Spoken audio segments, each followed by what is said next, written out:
Hello, my name is Jimmy Delgado, and now I want to talk a little bit about what is a specific learning disability.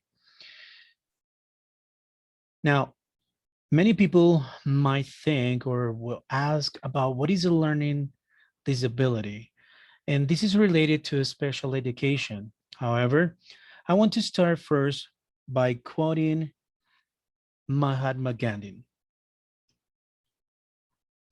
He said, "Our ability to reach unity in diversity will be the beauty and the test of our civilization."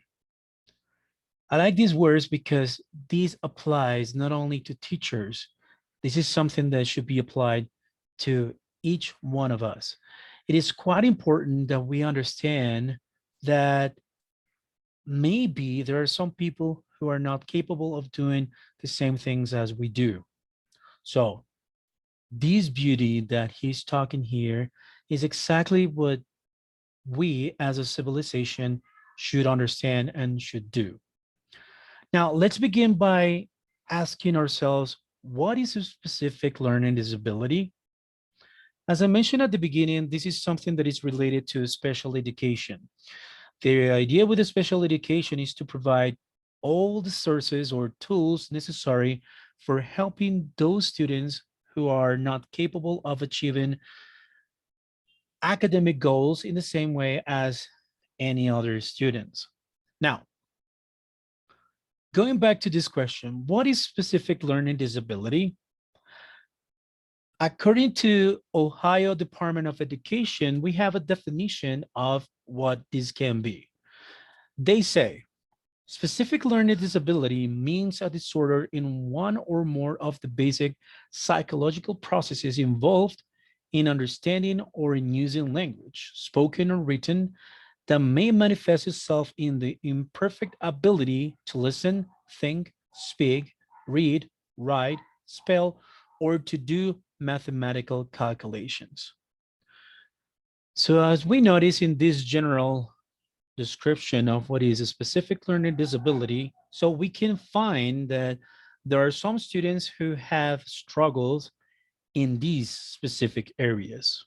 In other words, for skills like writing, reading, speaking, reading, or spelling, and also doing mathematical calculations. So my intention here is to provide you some information of what teachers can do at the moment of having students who may have specific learning disabilities. So of course, I'm not going to provide an extensive list of these type of learning disabilities. I'm just going to show what are the most common disabilities that we can find in students, and more specifically, when we find these type of disabilities in a classroom. So let's move on.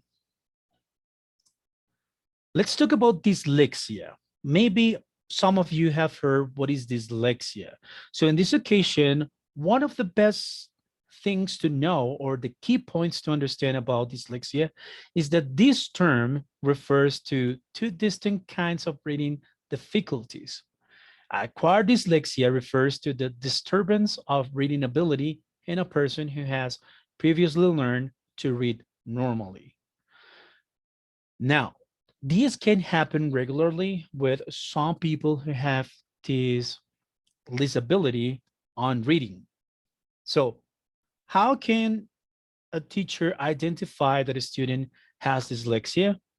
Well, one of the things to consider about this is that they will notice that the students have the difficulty on reading real words in isolation. Another aspect of dyslexia is the difficulty of accurately decoding nonsense words. Another aspect that we need to consider, or the teachers might be able to consider, is slow, inaccurate, or labored oral reading. This means lack of reading fluency. This means students will be struggling at the moment of reading fluently. And another thing is the difficulty with learning to spell. Just like I was mentioning before, dyslexia refers to this disability of reading. So This is something that teachers should pay close attention to at the moment of evaluating their students. Now, let's continue with another aspect. The next aspect we're going to discuss here is about dysgraphia. Dysgraphia in this occasion is related to the ability of writing. So the aspects we can find here are related to cramped grip, which may lead to a sore hand. So the student will present a difficulty at the moment of writing. Another aspect that we need to consider, or the teachers may consider, is the difficulty of spacing things out on paper or within the margins. Poor spatial planning. Most of children have this problem when they're writing. So they don't respect the margins and they continue writing without paying close attention that they shouldn't be doing that. However, this is not only applied to children. There are a lot of grown-ups who have this struggle as well. Now, another thing is frequent erasing. They won't feel comfortable with what they're writing, so they're going to start erasing frequently. The next aspect is inconsistency in letter and word spacing. So this means that maybe the gaps they are using for sentences or words will be quite huge. Okay, there will be like big spaces or big gaps in at the moment of writing. Now, poor spelling, this is also that can be a problem. So this means that maybe they know how to pronounce the word or they know the words, but they misspelled because maybe they don't associate how these words are written. This includes unfinished words or missing words or letters. And finally, related to dysgraphia, we have unusual wrist, body, or paper position while writing. So this means they're gonna put the paper up, they're gonna put the paper down or in diagonal. So they're not gonna be in a specific position at the moment of writing. Now, let's continue with the next disability. Dyscalculia.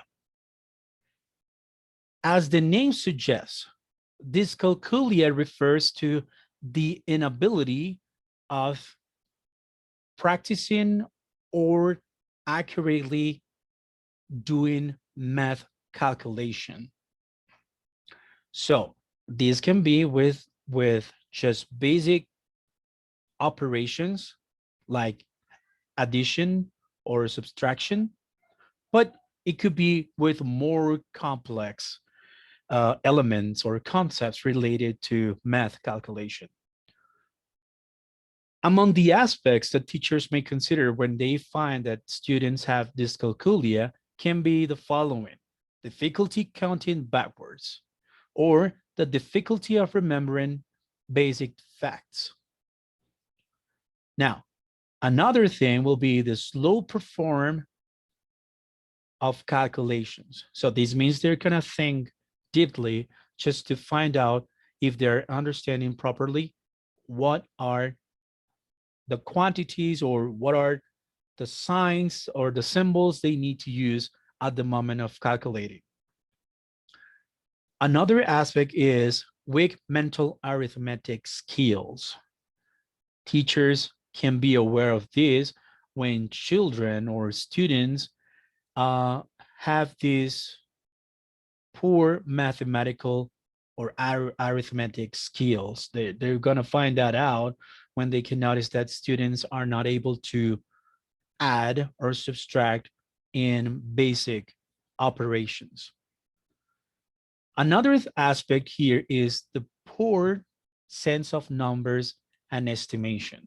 So this can be applied for statistics, for instance. So that is something that could be a bit difficult for students. Another thing is the difficulty in understanding place value. So it's like maybe they're gonna try to find out like where I need to place each quantity or where I'm gonna put each number. How I need to put the right order for the numbers. Addition is often the default operation. So this means that normally they have a lot of struggles when using addition for calculation. And another aspect here is high levels of mathematics anxiety. So this means that students will feel like they are not capable of achieving the operations in mathematical calculations. So these are basically concepts or elements that all teachers should consider when they find that students have dyscalculia. Now, moving on to the next disability, we can say that we have attention deficit hyperactivity disorder. There are many people who say that that children who are always running every place, or they're kicking everything, or they're throwing everything out, is because they have this disorder, attention deficit hyperactivity disorder. We cannot say that all children have this disability. So the symptoms for this disorder basically are related to the inability to pay attention or the difficulty of sitting still. Also, this can be referred or related to the difficulty of controlling impulses. This can make hard for children or any student to pay attention to what they're doing at school. Now, when there are proper accommodations to lessen the effect of the attention deficit hyperactivity disorder, it is possible for them to learn. So teachers might find the proper environment for these children to learn. Now, let's continue. Now, another thing here is memory and auditory processing disabilities. This disability refers to the difficulty with auditory discrimination.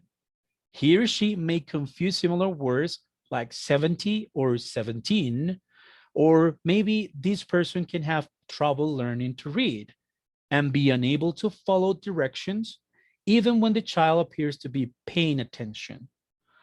So this is something that teachers need to be aware when they notice that maybe a child or a student is paying attention, but it turns out that he or she has memory and auditory processing disabilities. Another aspect that we need to consider when talking about specific learning disabilities is the autism spectrum disorder. This disorder or this disability is related to problems with social interaction with others. Another aspect of this is the unusual interest in objects. Another thing is need for sameness. So this means that they need to be placed in the same spot where they're sitting, or children or people with this disability or this disorder, they don't like the changes. They like that everything is still, that everything is placed there. Nobody moves what I have here because I don't like it. So this is exactly what happens when someone has autism spectrum disorder. Now, they also had great variation in abilities. They can have a lot of skills in certain areas. However, this is not related to social interaction, because there are some occasions where children or people with autism spectrum disorder didn't like to interact with other people. Under or overreaction to one or more of the five senses: sight, touch, taste, smell, or hearing. Just like I was mentioning before, maybe they can have this ability to a different level or to a different sense. Another thing is the repeated actions or body movements. They tend to move parts of the body with a sequence. They normally do this while they're doing a task, or maybe when they're still. Okay, so let's move on. Another aspect is intellectual disability. When we're talking about intellectual disability, we need to consider the following. So we have mild to significant weaknesses in general learning ability.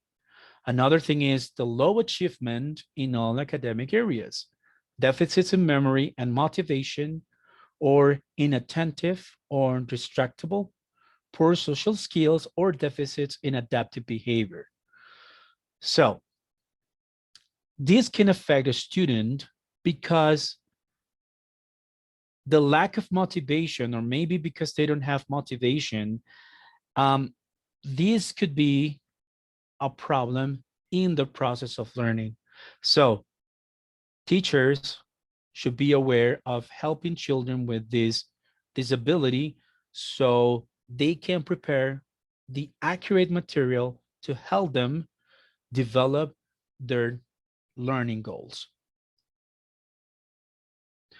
Now, there are some aspects that we need to consider in this area of specific learning disabilities. Maybe there are barriers to the education of an exceptional person, but what can we do to avoid those things? So the barriers that maybe we can find are these 5 that are listed on screen. So attitudinal or organizational or systemic, architectural or physical, or information or communication, and also technology. All these things are necessary to be implemented in such a way that all students can feel that they are integrated to the educational system. However, there are some other barriers that may affect the learning process of children, or talking in general about the possibility of these students to be part of education. So maybe these other barriers are related to inappropriate norms or policies. So this means these policies or these norms should be accordingly to each level of education, more particularly if we're talking about students with specific learning disabilities. Now, there are negative attitudes. So this means there are people who don't pay close attention to this part of education. Another thing is the lack of provision of services. Maybe there are not too many teachers who like interacting or working with children that have learning disabilities. Another aspect could be not enough funding. Maybe the funds are not accurately given to special programs related to children with learning disabilities. Lack of accessibility. So this can affect that students cannot be part of education. Another thing is lack of consultation and participation. Why this? Because maybe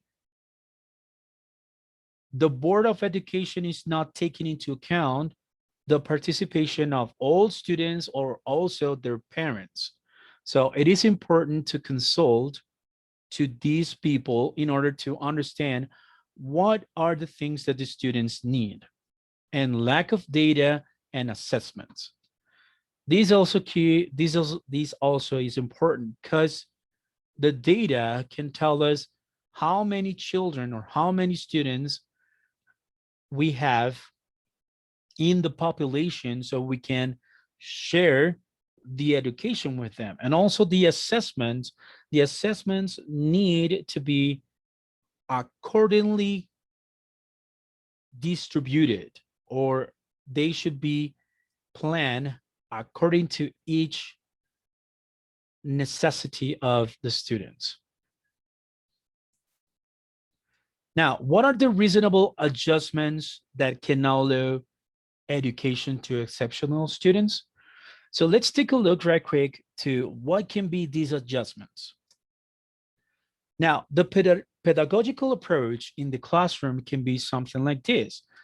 This is what teachers can do in order to improve their teaching skills when talking about students with specific learning disabilities. The first thing is to be familiarized with the student's background. So this is important. What is the background of the student? Family members, other relatives, what the student likes, what he doesn't like. Another thing is to be literate on the student's disability. When someone or when a teacher knows about the disability of students, this can allow him or her how to work with that particular student or with those students. Making a connection teacher-student is also important because children can be identified when they notice that teachers are involved and they want to help them continue learning. Another aspect here is to focus on self-esteem. In the meantime that we are encouraging children or students to learn, they will feel that this is possible for them, that they can achieve their learning goals. Another aspect is favor integration. The participation of all students is necessary in the classroom. And of course, one of the most important elements of this pedagogical approach is to adapt to the students' needs. We cannot plan something that is not adequately prepared for the needs of the students. I'm not gonna plan something that is done for me, that I have planned something for myself. No, that's not okay. We need to focus on what are the necessities of our students. That's basically what we need to consider here. Now, there are several activities that a teacher can use when working with children with disabilities. For example, there are some preschools activities that we can take a look. For example, sensory tables. These sensory tables, basically what they do is to offer textures like dry beans or Zen or cotton balls that promotes hand-eye coordination and gives the opportunity for a child to pinch, grasp, and enhance fine motor skills. As children discover new textures and objects, they tend to have a verbal response. Engaging them in a sensory table is a great way to work on language development. So this is fun for children and they will feel curiosity on the things they're touching in these sensory tables. Another activity that can be done is an outdoor playtime. This is good because children can have fun outdoors and they will feel more comfortable with a different environment. Maybe we can use this activity to stimulate children, all the activities or his abilities, specifically those who need a little extra help developing gross motor skills. For example, when engaging children in outdoor playtime, organize specific games like hopscotch, Simon Says, tag and red light, green light. Games like this promote whole body movement and balance while teaching children to follow directions and focus their attention. So this is a good activity for children to have because this can help them to develop gross motor skills. So that's amazing. And also because they can follow directions. Now, yoga. Everybody likes yoga. Well, I say everybody because I have heard many people saying that they like yoga. So playing a relaxing music and helping children to do different movements, this can be a good practice for them because it will be also something that can help them to develop cross movement skills, and also because this can help them to relax and don't feel stressed out because of the activities they're doing in school. Okay, another thing that can be a good activity could be light boxes. The light boxes is fun because these can help children to increase their attention. So this is a good thing, and this can help all those students who have problems with having the attention or be paying attention in different activities. Now, there are some other activities that teachers can use, like, for example, copy the pattern. And this can be used with guided figures with square sheets, where they follow the figure that is in the sheet, and they're going to start copying exactly what they see in the sheet. Now, there are some other worksheets, for example, that can be used for students who have ADHD disorder. So, for example, geometry or figures with geometry, it can be a good help for them to concentrate and to pay close attention on these type of figures, and they can select the figures easily. Of course, there are some other activities that can be used, and more particularly, for example, these can be used for children who have problem with dyslexia. How to identify P, D, B, or Q. Of course, there are some other activities like comprehension activities. These are related to reading comprehension, and this can be a good practice at the moment of having students in class, because they can pay attention to short stories that can catch their attention. Now, what are the recommendations? What are the other recommendations that teachers need to take into consideration? So it is necessary to create opportunities for success. In the meantime that we focus on that goal to help our kids or our students to focus their goals on learning, this can be a good help for them. Now, another thing is to keep instructions simple. In the meantime that the instructions are simpler, this is going to be a great help for students. Another thing is to know that each student is unique. We cannot say that all students are the same.